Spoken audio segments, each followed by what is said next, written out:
अपना रिजिग्नेशन दिया है और कल वो शपथ लेगी, नई सरकार बनेगी।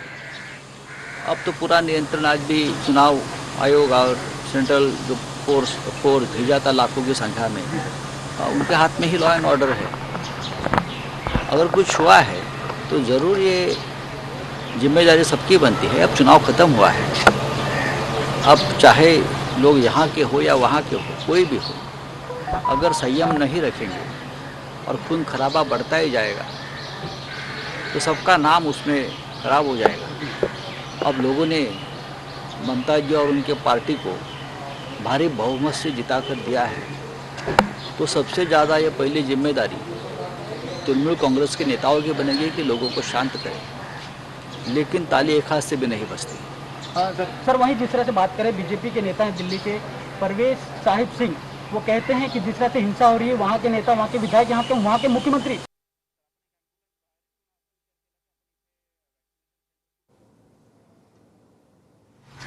तो सबसे ज़्यादा ये पहली जिम्मेदारी तृणमूल कांग्रेस के नेताओं की बनेगी कि लोगों को शांत करें। लेकिन ताली एक हाथ से भी नहीं बजती। हाँ सर, वहीं जिस तरह से बात करें, बीजेपी के नेता हैं दिल्ली के परवेज साहिब सिंह, वो कहते हैं कि जिस तरह से हिंसा हो रही है, वहाँ के नेता, वहाँ के विधायक, यहाँ के वहाँ के मुख्यमंत्री ना भूले कि आज एक बार उनको भी दिल दिया है। अब इसी प्रकार की भाषा का इस्तेमाल दोनों तरफ से होगा। पश्चिम बंगाल का इतिहास राजनीतिक हमेशा इस तरह से राजनीतिक हिंसा का रहा है। उसमें से कोई भी पार्टी अछूत नहीं है, ये सबको मालूम है। लेकिन आज देश की हालत ऐसी है, कोरोना या और भी कुछ बातें हैं, देश की हालत ऐसी है, तो ये सब भूलकर हम एक साथ काम करने की जरूरत है। तो वही पश्चिम बंगाल सर, वही पश्चिम बंगाल के नेता जो है ममता बनर्जी कहा है कि 2024 का जो लोकसभा चुनाव आ रहा है, सारे विपक्ष नेता एकजुट होकर लड़े। तो आपको क्या लगता है, एक साथ होकर लड़ना चाहिए? देखिए, ये बात तो हमने बहुत बार रखी है, हमारे पार्टी की तरफ से भी।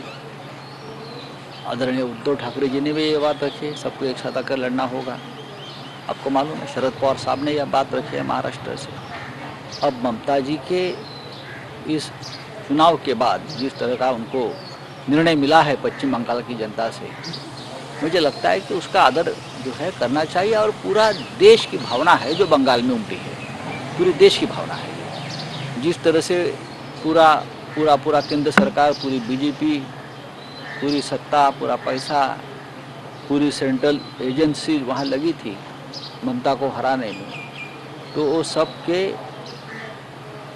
सबको धुन में मिलाकर ममता जी अगर जीती है तो मैं मानता हूँ ये देश के मन की बात पश्चिम बंगाल की भूमि से सामने आई है। तो ये एक जनादेश भी है, एक आदेश भी है कि सभी जो बीजेपी विरोधी है उनका कोई फ्रंट बने अच्छा, और 2024 के चुनाव में हम एक साथ चुनाव लड़े। लेकिन अब उसके लिए अब उसका नेतृत्व कौन करता है वो देखना पड़ेगा। दिल्ली में बैठकर कौन समय दे पाता है ये सब कामों के लिए, ये भी देखना पड़ेगा।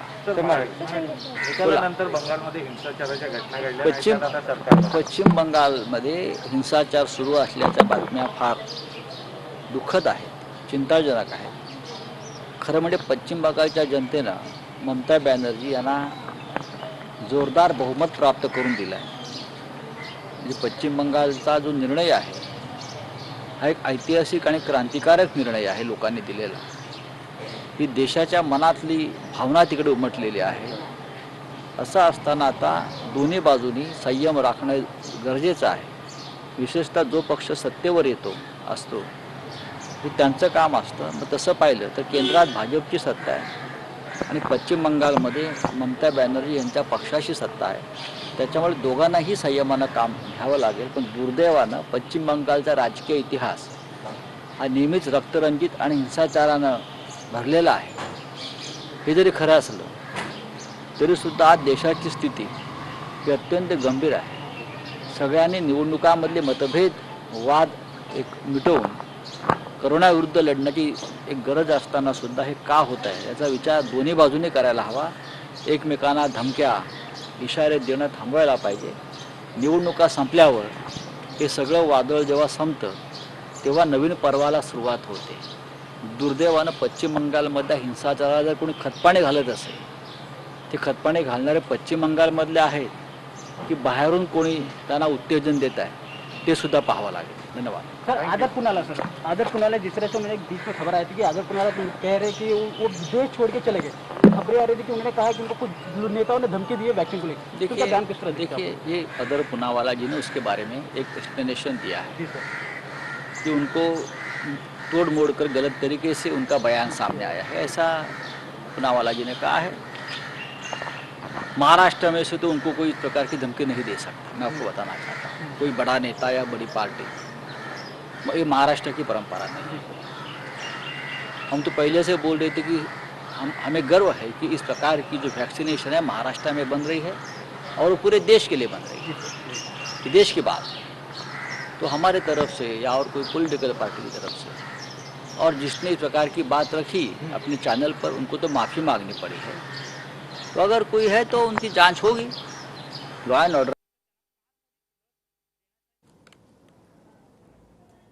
हमें गर्व है कि इस प्रकार की जो वैक्सीनेशन है महाराष्ट्र में बन रही है और वो पूरे देश के लिए बन रही है. कि देश की बात तो हमारे तरफ से या और कोई पॉलिटिकल पार्टी की तरफ से और जिसने इस प्रकार की बात रखी अपने चैनल पर उनको तो माफ़ी मांगनी पड़ी है. तो अगर कोई है तो उनकी जांच होगी.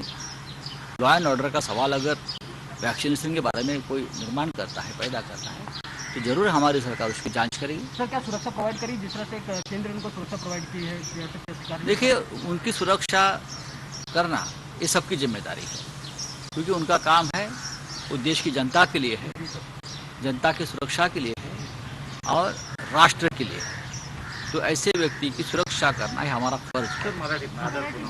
बोला आदर पुन्हा ज्या प्रकारे त्यांनी सांगितलं त्यांच्यावर धमकी घेतलेली आहे. पहा की जर अशा प्रकारच्या धमक्यांसंदर्भात जर स्वतः अदर पुनावाला यांनी काही वक्तव्य केलं असेल तर ते गंभीर आहे. खरं म्हणजे महाराष्ट्रातून अशा प्रकारचा कोणीही त्यांना धमक्या देणार नाही. महाराष्ट्राची परंपराच नाही. किंबहुना महाराष्ट्राला सतत या गोष्टीचा गर्व राहिला की देशाची आरोग्यविषयक सुरक्षा निर्माण करणारे किंवा देशाला आरोग्यविषयक कवचकुंडल निर्माण करणारी जी लस आहे त्याची निर्मिती ही महाराष्ट्रात होते देशासाठी.